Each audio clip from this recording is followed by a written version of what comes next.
everyone is lying to you about Social Security, or at least everyone with an R next to their name. For essentially my entire life, the Republican Party has been threatening that the Social Security Trust Fund is about to run out. And they're doing this because if you believe the Social Security Trust Fund is insolvent, you'll lie down without a fight when they try to force cuts to Social Security benefits through Congress. But here's the truth that they do not want you to understand. Right now, every working American pays a tax of 6.25% on every dollar they earn up to $150,000. But after you hit $150,000, the Social Security tax disappears, meaning 100% of working class Americans pay the Social Security tax on 100% of every dollar they make. But somebody who makes $10 million a year would only pay the tax on 1.5% of their income. And that's only if the $10 million came from paychecks, because there's no Social Security tax on capital gains or investment income. Now, Republicans might say, yeah, but rich people don't need Social Security, so why should they pay the tax? To which I would respond, yeah, it's called Social Security, not individual security, you daft prick. Fact is, if we simply uncapped the Social Security tax, it would generate $500 billion in additional revenue every single year. The craziest part is, unless you make over $150,000 a year, you would never know the difference. But that's just the payroll tax, because on average, the wealthiest Americans also make between $1 and $2 trillion a year in capital gains. And capital gains are taxed at less than half the rate of top income, and also don't pay into Medicare, Medicaid, or Social Security. Fix that loophole and we could generate an additional $100 billion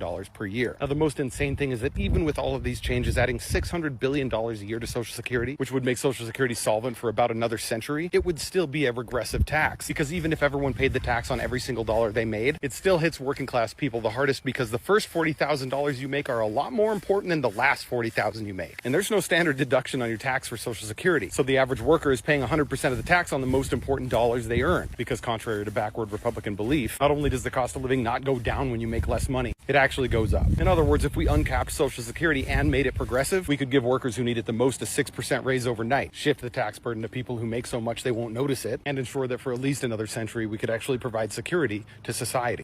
What a novel concept.